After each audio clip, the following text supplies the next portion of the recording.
Hello, dear students. Welcome back to Champions Learning. Today, we are going to continue with the same chapter, that is Sources of History of Maharashtra State Board, History chapter number 1. Students, as you all know that we had completed till the material sources, and in the previous lecture video I had given you information about the coins and the types of coins and the information they reveal to us. All that we had seen in that video. Now we had completed with the topic material sources. It is time for the second topic, that is written sources. See students, written means in text. कोई चीज़ जब text में जब लिखित होती है, लिखा हुआ होता है, तो वो हो जाता है रिटन. ठीक है. अब कोई जैसे कि अगर कोई बुक लिखता है, अपनी बायोग्राफी की बुक लिखता है या फिर ऑटोबायोग्राफी कुछ भी लिखता है, तो उससे हमें उसकी हिस्ट्री के बारे में पता चलता है. तो isn't that book a written source of history? क्या वो बुक एक रिटन सोर्स ऑफ हिस्ट्री नहीं है ना? तो इसीलिए जो भी रिटन चीज़ें होती हैं जिनसे हमको सोर्स कोई तो भी जानकारी मिलती है हिस्ट्री के बारे में, वो सब क्या होते हैं? Written sources. बल्कि जब अगर वो चीज़ अगर वो उसको क्रिटिकल एनालिसिस के थ्रू अगर पास नहीं किया, तो फिर वो हिस्ट्री का सोर्स नहीं माना जाएगा. फर्स्ट लेक्चर वीडियो में ही मैं आपको बताती आ रही हूँ कि कोई भी सोर्स ऑफ हिस्ट्री हो, चाहे वो मटेरियल सोर्स हो, रिटन सोर्स हो या फिर ओरल सोर्स हो, उसके प्रॉपर इंफॉर्मेशन, क्रिटिकल एनालिसिस, सब कुछ उसके थ्रू जाना चाहिए, तभी वो एक परफेक्ट सोर्स ऑफ हिस्ट्री के सामने हमारे सामने आता है. ठीक है. तो रिटन सोर्सेस कोई भी हो, उनको भी पूरी तरह से एग्जामिन करना पड़ता है, पूरा जांच करनी पड़ती है कि वे सही है या नहीं सही है. इज इट ट्रस्टवर्दी और not? So we learn about significant historical events in the medieval period. हमने क्या क्या देखा था? बहुत सारे जो जब हम हिस्टोरिकल इवेंट्स होते हैं उसमें हम मिडीवल पीरियड में, ये पीरियड जो हम अभी जिसकी हम अभी स्टडी कर रहे हैं मिडीवल हिस्ट्री की, उसमें कई सारे पुरानी घटनाएं घटी होंगी, है ना? बहुत सारी हिस्ट्री की पास्ट इवेंट्स हुए होंगे उसमें. सो हमको ये सब कहाँ से पता चला? राइटिंग स्किल से.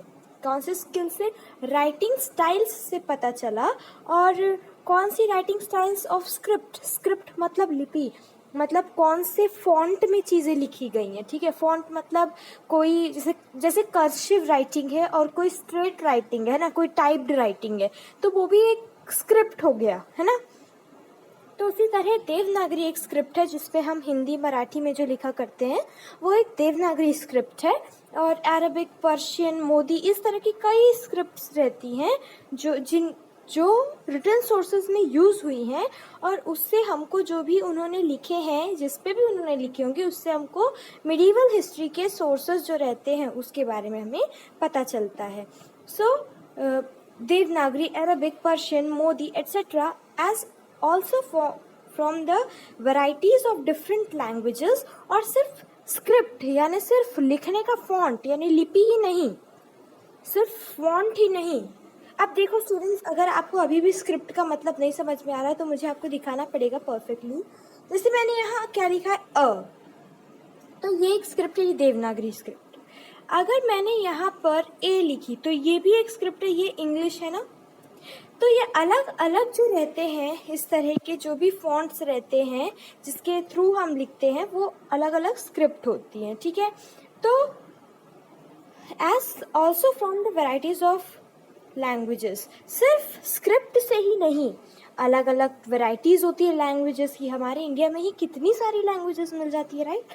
तो पूरे वर्ल्ड की बात की जाए तो बहुत सारी लैंग्वेजेस है. तो हर किसी ने कुछ ना कुछ अपनी हिस्ट्री प्रिजर्व करके रखी है. अगर हम किसी भी हिस्ट्री के सोर्स को पढ़ते हैं तो उससे हमको उस पर्टिकुलर टाइम की हिस्ट्री के बारे में पता चलता है, जिस पर्टिकुलर टाइम का मेंशन उस लैंग्वेज में या उस स्क्रिप्ट के थ्रू किया गया है. देन भुजपत्रास. स्टूडेंट्स, भुजपत्रास क्या होते हैं?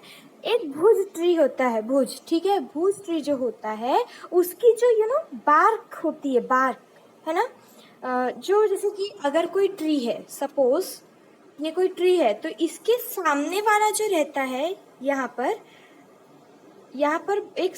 मतलब एक स्किन रहती है, बहुत हार्ड रहती है, अगर आप उसको निकालोगे तो वो निकलती है। तो कुछ इसी तरह की थी भुजपत्र भी, जो कि बहुत ही सॉफ्ट होते थे। भुज ट्री के वो पत्र बोला जाता था, उस पे हम लिखा करते थे। पुराने एंशियंट टाइम्स में यही चला आ रहा था। उस समय पेपर जब नहीं होते थे तो यही सब जो रहता था भोजपत्र और लीव्स में लिखा जाता था। तो इस तरह अलग अलग जो नेचर हमको देती है नेचुरल चीज़ों से वो अपने पेजेस बनाकर उन पे लिखा करते थे। तो एक भोजपत्र जो है वो इसी का एक एग्जाम्पल है। फिर उसके बाद है रिलीजियस मैन्युस्क्रिप्ट्स मतलब सिर्फ ज़रूरी नहीं कि स्क्रिप्ट्स रहें, कोई लिटरेचर रहे तो वो सिर्फ ऑटोबायोग्राफी या बायोग्राफी रहे। वो कई बार कोई रिलीजियस के भी हो सकते हैं। हमारे रिलीजन्स में इतने सारी होली बुक्स रहती है, वो सब मैन्युस्क्रिप्ट्स में ही तो आती है, रिलीजियस मैन्युस्क्रिप्ट्स में ही तो आते हैं, है ना। नेक्स्ट, ट्रीटीज क्या होती है स्टूडेंट्स? एक एग्रीमेंट होता है। कोई सपोज अगर आपके लिए एकदम जो ग्राउंड लेवल का एग्जाम्पल बताऊं, जैसे कि आपने कोई बोले कि ठीक है हम ये काम तो करेंगे, आपका फ्रेंड आपसे कोई मदद मांग रहा है और आपने बोला ठीक है चलो मैं ये काम कर दूंगा तुम्हारा, लेकिन उसके बदले तुम मुझे क्या दोगे? तो मतलब आपने और उसने दोनों ने क्या कर लिया, आपस में समझौता कर लिया। तो वही जो समझौता होता है उसी को हम ट्रीटी बोलते हैं। और हम उसको जब ये ट्रीटीज़, तो अभी मैंने आपको बहुत छोटा इसमें बता दिया एग्जाम्पल, ये ट्रीटीज़ कंट्रीज तक के बीच में हुआ करती हैं। और जब शिवाजी महाराज, इनका जब पूरा रेंज चल रहा था तो इन्होंने कई रूलर्स से ट्रीटीज साइन करवाई थी। उन ट्रीटीज में क्या होता था स्टूडेंट्स की, जैसे शिवाजी महाराज ने बोल दिया कि ठीक है तुम हमारे इसमें आक्रमण मत करो, हम तुमको अपने कुछ फोर्ट्स दे देंगे, अपने कुछ हॉर्सेस दे देंगे। तो इस तरह के समझौते वो लोग आपस में करते थे और उन ट्रीटीज़ को प्रिजर्व करके रखा करते थे। अगर वो ट्रीटीज़ प्रिजर्व नहीं रहती स्टूडेंट्स, तो क्या आज हमको पता चलता कि हाँ ऐसा भी कुछ हुआ था उनके रेन में? हमको ये नहीं पता चलता ना। तो इसीलिए मतलब कि उन्होंने प्रिजर्व करके रखा, वो ट्रीटीज़ लिखी हुई रहती है और उस पर सिग्नेचर्स चाहिए रहती है, नाम चाहिए रहता है रूलर्स का, है ना। हम लोग आज भी देखते हैं, आज अगर कंट्री और कंट्री के बीच में कोई ट्रीटी साइन होगी या फिर एक स्टेट और स्टेट के बीच में भी अगर कोई ट्रीटी साइन होती है तो उस पर सिग्नेचर लगती है। उससे पता चलता है कि हाँ हम इस एग्रीमेंट को मंजूरी देते हैं। Treaty means an official agreement. Treaty means an official agreement, ठीक है। So I hope so I have made treaties the concept very clear in your minds. Then edicts, I have told you the meaning of edicts, okay students, in the previous video. If you have not seen that video, then just go for it for the playlist of this channel, and there you can get it. Also I had told you the meaning of verdicts also. So edicts means orders students. Edicts means क्या होता है? Orders students. और decrees का मतलब भी यही होता है, ऑर्डर्स। बट ये वाले ऑर्डर्स में फ़र्क क्या रहता है कि ये एक रूलर, कोई भी मतलब एक रूलर रहता है, वो अगर अपने प्रजाजनों को कोई भी ऑर्डर देता है तो वो फॉलो करना पड़ता है। हम इस ऑर्डर को एक तरह से रूल भी बोल सकते हैं, ठीक है। ये रूल्स और रेगुलेशंस है, कुछ ऑर्डर्स हैं जो कि फॉलो करना है। ये एक ऑर्डर दिया गया है, एक ऑफिशियल ऑर्डर। तो एडिक्ट्स और डिक्रीज दोनों का ही मतलब ऑर्डर्स होता है, ठीक है। फिर उसके बाद बायोग्राफीज स्टूडेंट्स, कई स्टूडेंट्स को बायोग्राफीज और ऑटोबायोग्राफीज में कंफ्यूजन होता है। सी स्टूडेंट्स, ऑटोबायोग्राफी वो होती है जो इंसान अगर खुद अपने बारे में लिखे तो वो होता है ऑटोबायोग्राफी। और अगर कोई भी राइटर अगर किसी और के बारे में लिख रहा है, कोई राइटर अगर किसी और की पूरी हिस्ट्री के बारे में लिख रहा है तो वो हो जाता है बायोग्राफी। जो खुद से खुद का लिखते हैं वो ऑटोबायोग्राफी, और जो दूसरों का लिखते हैं, जिस इंसान के बारे में लिख रहे हैं दूसरे किसी इंसान के बारे में, वो हो गई बायोग्राफी, ठीक है। पेंटिंग्स, और पेंटिंग्स भी होती हैं जो कि रिटन सोर्सेज में आती है, हाँ, क्योंकि पेंटिंग्स हम जो चीज़ें मैनुअली करते हैं, मैनुअली मतलब विथ हैंड, ठीक है, हाथ से करने वाली चीज़ें वो हो जाती हैं हमारे रिटन सोर्सेस में। एक बार फिर से रिवाइज करते हैं कौन कौन सी चीज़ें आती हैं। Scripts like Devanagari, Arabic, Persian, Modi, etc., varieties of different languages and Bhojpatras, religious manuscripts. Students, manuscripts का मतलब होता है a hand written book. Manuscript, मैंने आपको बताया ना अभी एक वर्ड मैनुअली, आपको लिखकर दिखा देती हूँ, MANUALLY, मैनुअली। मैनुअली मतलब हाथों से। और जो मैन्यूस्क्रिप्ट है उसकी भी स्पेलिंग अगर आप देखेंगे तो MANU ये आ ही रहा है, मैन्यूस्क्रिप्ट।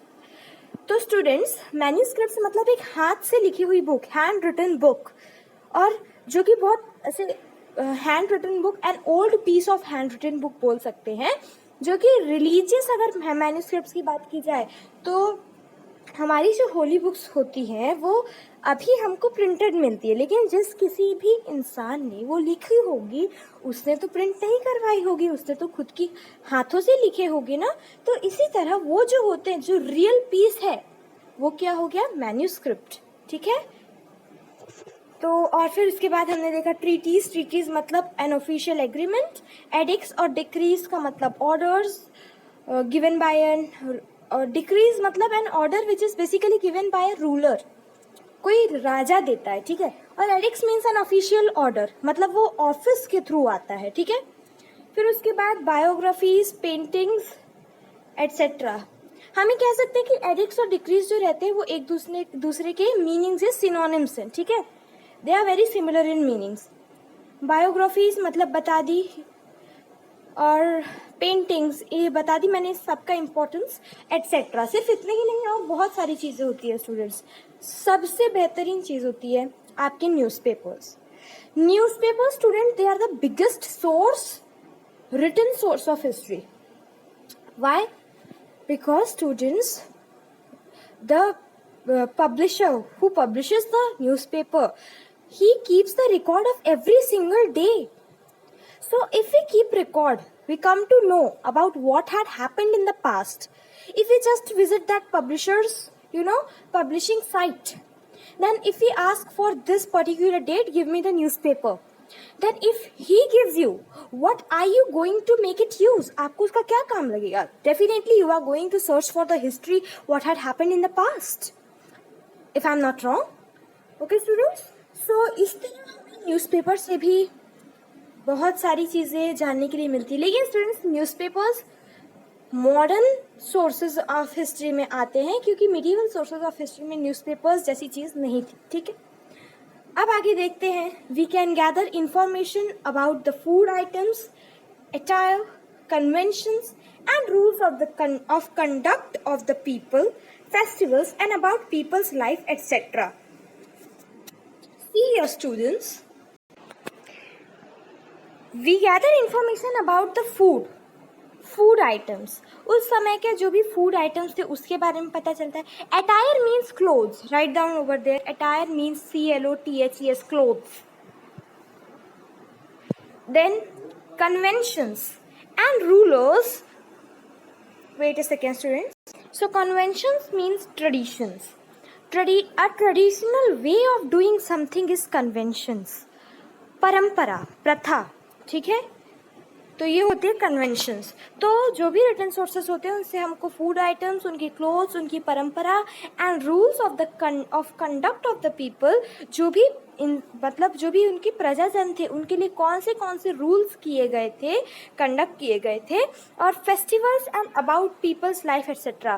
फेस्टिवल्स भी करे गए थे, कई उस समय में तो आज से भी ज़्यादा फेस्टिवल्स मनाए जाते होंगे, है ना.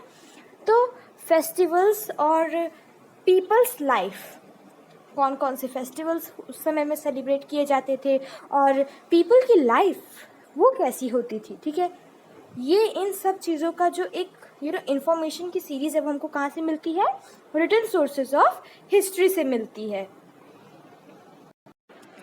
तो स्टूडेंट्स एक बार देख लेते हैं कौन कौन सी इन्फॉर्मेशन हमको मिलती है.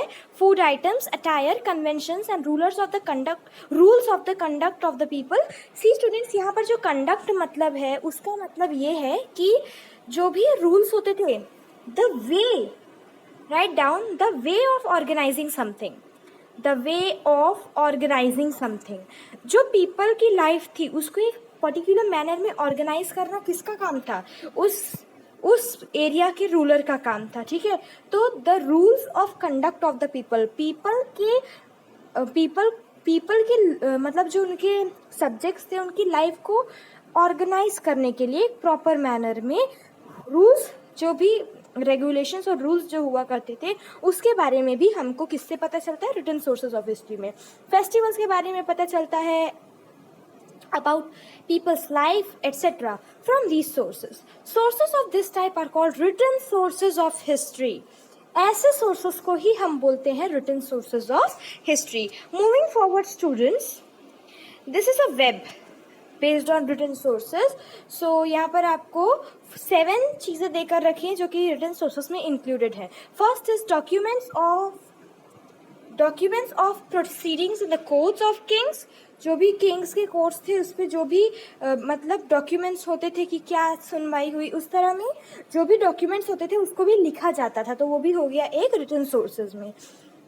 जेन्यूलॉजीज, शाखावली बोलते थे हम उसको, ठीक है, कि पूरी शाखा रहती थी, एक पूरा ब्रांच रहता था जिसके थ्रू हमें पता चलता था कि वो राजा किस, अब इस कहाँ से आया है वो राजा, और उसका जो उस राजा की पूरी फैमिली की एक पूरी ब्रांच टाइप शाखावली बनाई जाती थी और उसी को हम बोलते हैं जेन्यूलॉजीज।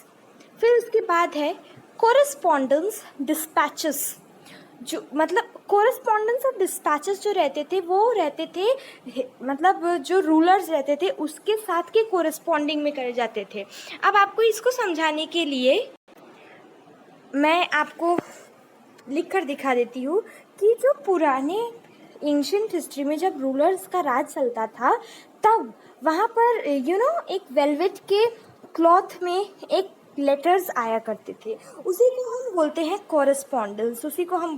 कॉरेस्पॉन्डेंस, और स्टूडेंट्स डिस्पैचेस मतलब भी लेटर्स ही होते हैं। डिस्पैच करना यानी एक जगह से दूसरी जगह भेजना, तो वो लेटर्स से संबंधित है, ठीक है।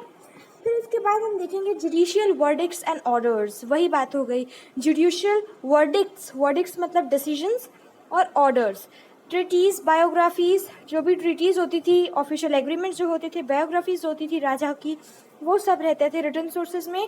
ट्रेवलॉग्स ऑफ फॉरेन ट्रेवलर्स, ट्रेवलॉग्स मतलब स्टूडेंट्स, जब कोई बाहर का ट्रेवलर हमारे कंट्री में आता था तो उसने हमारी कंट्री में जो कुछ देखा, जो कुछ घूमा, वो लिखा करता था, और वो लिखने के बाद जो भी उसका जो रिटन फॉर्म में आता था वो खुद से लिखता था। तो जो रिटन फॉर्म में आई सोर्सेज ऑफ हिस्ट्री, उसके थ्रू हमको पता चलता था कि जिस कंट्री में उसने ट्रैवल किया, वो ट्रैवलर उसने क्या क्या चीज़ें देखी, तो उससे हमको कंट्री का बैकग्राउंड पता चलता है, कंट्री में क्या क्या चीज़ें थी उस वक्त वो पता चलता है, बहुत सारी चीज़ें उसके ट्रैवल से हमको पता चल जाती। तो उसे जो वो लिखता है, कोई ट्रैवलर, हम फॉरेन ट्रैवलर किसी की कंट्री में आके जब कोई उसकी कंट्री के बारे में जो चीज़ें लिखता है उसको बोलते हैं ट्रैवलॉग्स। फिर है क्रॉनिकल्स एंड तवारीख, तो तवारीख एक तवारीख को ही हम क्रॉनिकल्स बोलते हैं। तो क्रॉनिकल्स का मतलब होता है एक पूरा a written record of something telling about them, describing about them at what actually time it happened, उस ऑर्डर में लिखा जाता था, पूरा एक रिटन रिकॉर्ड होता था। कि सपोज देखो, जैसे अगर मैं 10th को मेरा बर्थडे, तो 10th को बर्थडे, ठीक है, फिर उसके बाद 11th को हमने पार्टी की तो 11th डिड पार्टी। तो इस तरह के वो अलग हर तवारीख इसीलिए बोला गया है, उसमें डेट्स डालकर उस प्रॉपर ऑर्डर में पूरी रिकॉर्ड डाला जाता था, और ये काम होता था जो भी उस काम के लिए जो भी रूलर जिसको भी असाइन करता था वो ये काम करता था। सो क्रॉनिकल्स, अब डेफिनेशन बताओगे तो आप क्या लिखोगे? A written record of something describing them in what particular order it had happened. वो चीज़ कौन से जिस ऑर्डर में होती गई है, जिस ऑर्डर में वो चलती जा रही, उसी ऑर्डर में विथ डेट्स वो लिखा करते थे, ठीक है, पूरा एक रिकॉर्ड बन जाता था। A written record of events describing in what order they had happened. A written records of events describing in what order they had happened. ठीक है, तो यही होती है तवारीख और यही होते हैं क्रॉनिकल्स। तो स्टूडेंट्स, रिटन सोर्सेज के बारे में हमने यहाँ तक पढ़ लिया है, और फिर अब हम थोड़ा सा ये जो पैराग्राफ है इसको देखने के बाद अब हम नेक्स्ट वीडियो में आगे का देखेंगे। ठीक है,